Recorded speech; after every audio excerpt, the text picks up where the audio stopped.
you don't feel it happen. That's the scariest part about getting old. The decline doesn't knock. It just slowly moves in, makes itself at home, and by the time you notice, it's already stolen half your strength. When you cross 60, the danger isn't the years, it's what the years convince you to accept. You start telling yourself little lies like, it's just age, or I'm too old for that now. And before you know it, you're fading. I used to visit my mom's neighborhood every Sunday. There was this quiet man next door, Mr. Benson, 71. Used to be a mail carrier, walked 10 miles a day in his youth. The kind of man who used to smile at strangers and make you feel like you mattered. After retirement, though, everything changed. He said he just wanted to rest for a bit, but that rest stretched into weeks, then months. His TV became his world. His chair, his best friend, his refrigerator, his only adventure. He didn't look sick, he looked comfortable. That's what fooled him. Because the truth is, comfort kills. Slowly, quietly, completely. I remember one afternoon, I heard a knock on my door. It was Mrs. Benson, her eyes red. "He's gone," she whispered. "Heart failure. No warning. No big disease. Just gone. That night, I couldn't sleep. I kept thinking, how many old folks die not because their bodies gave up, but because they stopped living? So, if you're past 60, or you love someone who is, listen close. Because what I'm about to tell you isn't just advice. It's survival. These are the 5 silent thieves that steal years from your life. One habit, one choice, one excuse at a time. It starts innocent. You tell yourself, I deserve to relax. I've worked my whole life. And you're right, you have. But there's a big difference between rest and stillness. Once you hit 60, your body becomes like an old car. It needs to move or the engine rusts. Every step you take pumps oxygen through your veins, strengthens your heart, wakes up your brain. But when you sit too long, that system starts collapsing from the inside out. Doctors call it sedentary death syndrome. I call it the silent C killer. I met a woman named Gloria, once 74, retired school teacher. Sharp mind, beautiful smile, but she barely left her recliner. She said walking made her knees hurt, so she sat more. Then her back started hurting, so she sat even more. Within a year, she needed a walker. By the next, her muscles were too weak to lift her grocery bags. It wasn't age that did that, it was stillness. Your heart is a muscle. It needs motion. Your bones stay strong only when they bear weight. When you sit all day, your blood pools, your energy drains, your digestion slows, and your body literally forgets how to function. You don't need a gym. You don't need equipment. You just need movement. Walk to your mailbox. Stretch while watching TV. Dance when nobody's looking. Sweep your porch. Move like your life depends on it, because it does. And when people say, I'll start tomorrow, I think of Mr. Benson. Tomorrow never came for him. When you're young, you can eat just about anything. But after 60, your body turns fragile, sensitive, honest. It tells you exactly what it needs and what it can't take anymore.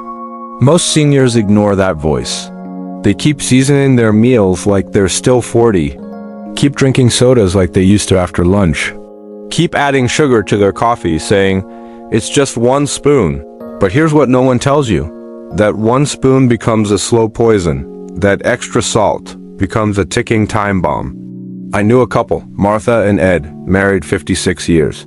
They were inseparable. Martha was the cook, every meal homemade, every dish filled with love. But she loved her salt. Her soups were like oceans, her meats like brine. When the doctor warned her, she smiled and said, I've eaten this way my whole life. 2 months later, Ed had a stroke at the dinner table. Martha never forgave herself. She said, I seasoned our food to taste alive, and instead, I shortened his life. Salt kills slowly. It tightens your arteries until your blood has nowhere to go. And sugar? That one's even crueler. It gives you a burst of happiness, then leaves your cells starving for energy. It fogs your brain, weakens your heart, fuels inflammation, the hidden fire that burns your body from inside. When I tell older folks to cut sugar, they say, but I need something sweet. You do, but sweetness isn't just in cookies. It's in fruit, and honey, and the way your grandkids smile when you tell stories. Real sweetness gives life. Fake sweetness steals it. And don't even get me started on processed foods. That box of quick fix dinners, that frozen meal you microwave, full of chemicals, salt, sugar, and regret. They don't feed you. They fill you like stuffing in a couch. No nutrition, no energy, no life. You want to stay young after 60? Eat like nature meant you to. Whole foods. Real colors. Less salt, less sugar, more soul. Because the kitchen is either your medicine cabinet or your slowest killer. Now, let's talk about the two killers nobody likes to admit. Sleep and surrender. Most old folks treat sleep like a luxury. They brag about surviving on 5 hours, watch TV till 2 a.m., then wonder why they wake up feeling half dead. But your body doesn't heal when you're awake. It heals when you sleep. Sleep is when your brain clears out the trash, old proteins, toxins, waste. Skip that, and you start losing memory, focus, balance. Your heart needs that rest too. Without deep sleep, it's like running an engine nonstop till it burns out. I knew an 82-year-old named Paul. Used to stay up every night scrolling on his phone, watching late-night news. He said he couldn't sleep. Too many thoughts. What he didn't realize was that the blue light, the stress, the worry, it was destroying his rhythm. When he finally fixed his routine, no screens after sunset, warm milk before bed, soft music, he said, I didn't know sleep could feel like medicine, because it is. And then there's the last, most dangerous habit of all, giving up. After 60, too many people stop believing they matter. They retire from work and accidentally retire from life.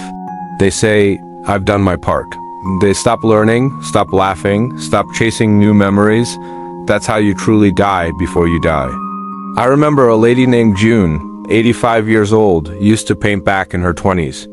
After her husband passed, she stopped. When I asked why, she said, there's no one left to paint for, so I gave her a brush and said, then paint for yourself. She did.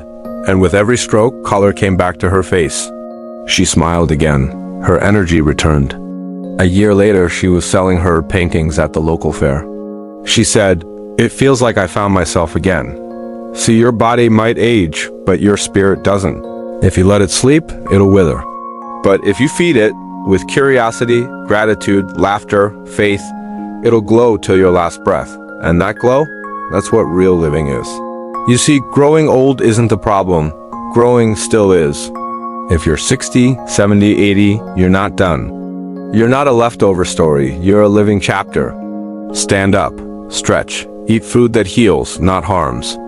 Sleep like your heart depends on it. And never, ever let your mind stop dreaming. You're not running out of time. You're running out of excuses. Life isn't asking for perfection now. It's asking for participation. And if nobody's told you this lately, let me be the one to say it. You still matter. You still have something to give.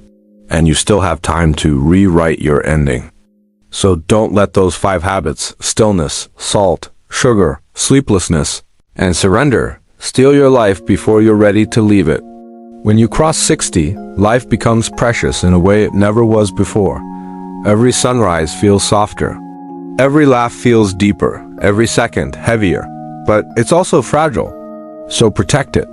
Guard your energy, your spirit, your hope. Because in the end, the goal isn't just to live longer. It's to live fully. To wake up each morning and whisper to yourself, I'm still here.